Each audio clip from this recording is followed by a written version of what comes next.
त्यामुळे या सगळ्या व्हिडिओच्या या प्रकारानंतर आता एनआयए कडून अधिकच्या तपासाला सुरुवात झालेली आहे।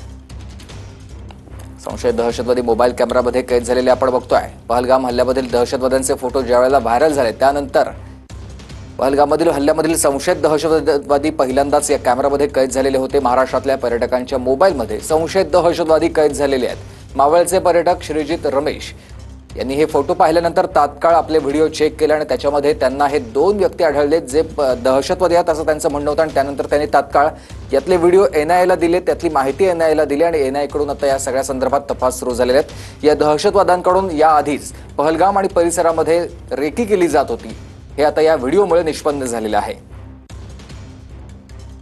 पहलगाम हल्ल्यामधील दहशतवाद्यांचे हे फोटो आपण बघतोय आणि या सगळ्या संदर्भात माझे सहकारी संदीप राजगोळकर आपल्याला सविस्तर माहिती देतील। संदीप,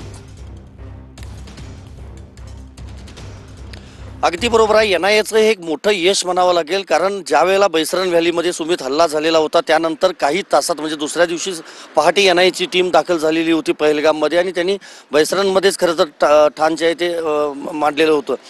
सगळ्या बाजूने एनआयएचा तपास सुरू होता आणि योगायोग असा की महाराष्ट्रातलेच पर्यटक मावळचे श्रीजित हे आपल्या कुटुंबियांसमवेत आलेले होते आणि बैसरण व्हॅली ते बेताब व्हॅली साधारणतः एक 5 ते 5.5 किलोमीटरचं अंतर आहे। त्या भागामध्ये त्यांनी पहिल्यांदा ज्यावेळेला गेलेले होते श्रीजित, त्यांचं त्या म्हणजे जी आपण व्हिडिओमध्ये मुलगी पाहतोय त्यांची छोटी, तिचा व्हिडिओ ते शूट करत होते, म्हणजे रील्ससाठी शूट करत होते।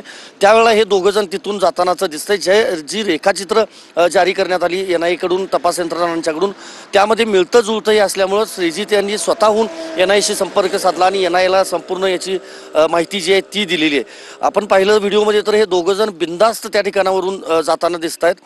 याचा अर्थ असाच आहे, जे 6 जण आलेले होते ज्यांनी 50 राऊंड फायर केले त्यांनी यापूर्वी या संपूर्ण भागाची रेकी केलेली होती हेच यामधून स्पष्ट होतं आणि ती रेकी करताना हे सगळे एकत्र नव्हते तर 2-2 जणांचे यांनी गट बनवलेले होते आणि त्या पद्धतीने त्या संपूर्ण परिसराची यांनी रेकी केली होती हेच यामधून स्पष्ट होतं। आता एनआयएला थेट फोटो हे मिळाल्यामुळं मदत होणार आहे तपासामध्ये नक्कीच, कारण अजूनही 6 जणांच्यापर्यंत पोहोचण्यात तपास यंत्रणांना यश आलेलं नाही। ते नेमकं कुठल्या भागात लपलेले आहेत याचा अजूनही पत्ता काही लागलेला नाही। सर्च ऑपरेशन जे आहे ते रात्रंदिवस म्हणजे 24 तास बैसरण व्हॅलीला लागून जो काही परिसर आहे त्या संपूर्ण परिसरामध्ये चालू आहे। एकीकडे काही भागामध्ये म्हणजे सीमारेषेजवळ शस्त्रसंधीचं उल्लंघन केलं जात आहे, दहशतवादी कारवाया देखील दिसत आहेत। मात्र दुसरीकडे एनआयए आणि सगळ्या तपास यंत्रणा बैसरण व्हॅली, पहलगाम, बेताब व्हॅली असेल हा जो सगळा पट्टा आहे त्या पट्ट्यातल्या घनदाट जंगलामध्ये त्या सगळ्यांचा शोध घेत आहे। मात्र अजूनही यश जे आहे ते आलेलं नाही तपास यंत्रणांना।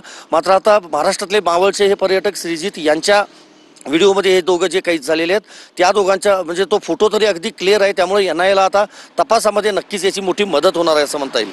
सुमित, तर आपण ही दृश्य बघतोय। पहलगाम मधल्या हल्ल्यामधील दहशतवाद्यांचे हे फोटो व्हायरल झालेले होते आणि त्यानंतर या संशयित दहशतवाद्यांना कुठेतरी पाहिलं असा अंदाज आल्यानंतर मावळच्या श्रीजित रमेश यांनी या संदर्भातले व्हिडिओ आपले चेक केले, कारण ते काही दिवसांपूर्वीच या परिसरामध्ये फिरायला गेलेले होते आणि त्या दरम्यान त्यांनी एक रील शूट करत असताना त्यांना या व्यक्तींना कुठेतरी पाहिलं असा अंदाज आलेला होता आणि म्हणूनच त्यांनी तात्काळ व्हिडिओ जेव्हा चेक केले तेव्हा यातले 2 जण आपण पाहिलेले आहेत असा अंदाज आल्यानंतर त्यांनी या संदर्भातला व्हिडिओ थेट एनआयएला पाठवलेला आहे। एनआयए कडून या सगळ्या परिसरामध्ये आता सर्च ऑपरेशन तर सुरू आहे, मात्र या व्हिडिओमुळे या सगळ्या प्रकरणाला तपासाला अधिक वेग येणार आहे, कारण या 6 दहशतवादी होते आणि त्यापैकी 2 जण या परिसरामध्ये फिरताना दिसतात। त्यामुळे या संपूर्ण परिसरामध्ये या सगळ्या दहशतवाद्यांनी हल्ला करण्याच्या पूर्वी रेकी केलेली होती हे स्पष्ट झालेलं आहे आणि त्यामुळेच आता एनआयए कडून या व्हिडिओमुळे अधिक तपास केला जाईल, अधिक त्यांना माहिती यातून मिळू शकणार आहे। पुण्यातल्या पर्यटकांना एनआयएला या संदर्भातला सर्वात मोठा पुरावा दिलेला आपण बघतोय।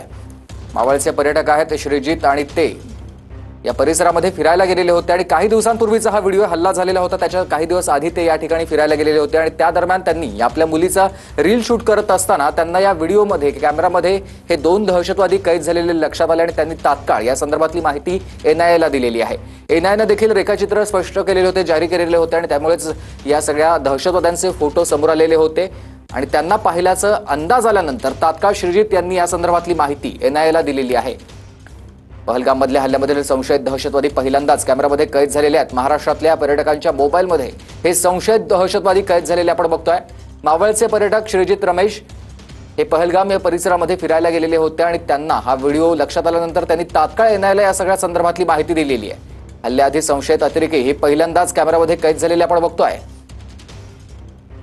पहलगाममध्ये झालेला हल्ला, या हल्ल्यामध्ये 27 जणांनी आपले प्राण गमावलेले आहेत। या हल्ल्यानंतर तात्काळ एनआयएनं सर्च ऑपरेशन परिसरामध्ये सुरू केलेलं आहे आणि तेव्हाच त्यांना एक फोटो जेव्हा सापडला, रेखाचित्र त्यांनी जारी केले आणि त्यानंतर संपूर्ण भारतभरामध्ये हे रेखाचित्र व्हायरल झाले। जे पर्यटक त्या ठिकाणी गेलेले होते त्यांनी देखील कोणाला माहिती आहे का या संदर्भातली देखील विचारणा होत असतानाच महाराष्ट्रातले पर्यटक श्रीजित हे काही दिवसांपूर्वी पहलगाममध्ये गेलेले होते आणि तिथे ते असताना त्यांनी आपल्या मुलीचा रील शूट करत असतानाच या व्यक्तींना कुठेतरी पाहिलं असा त्यांना अंदाज आला आणि म्हणून त्यांनी त्यातले सगळेच व्हिडिओ चेक केले आणि त्यांच्या निदर्शनास आलं। त्यांनी तात्काळ या संदर्भातला व्हिडिओ एनआयएला दिला आणि एनआयए कडून आता या सगळ्या संदर्भातली अधिक माहिती गोळा करण्याचं काम सुरू झालेलं आहे। हे तेच पर्यटक असल्याचा अंदाज देखील आल्यामुळेच आता अधिक माहिती एनआयएला मिळणार आहे। संशयित दहशतवादी आपण बघतोय पहिल्यांदाच मोबाईल कॅमेरामध्ये कैद झालेले आहेत।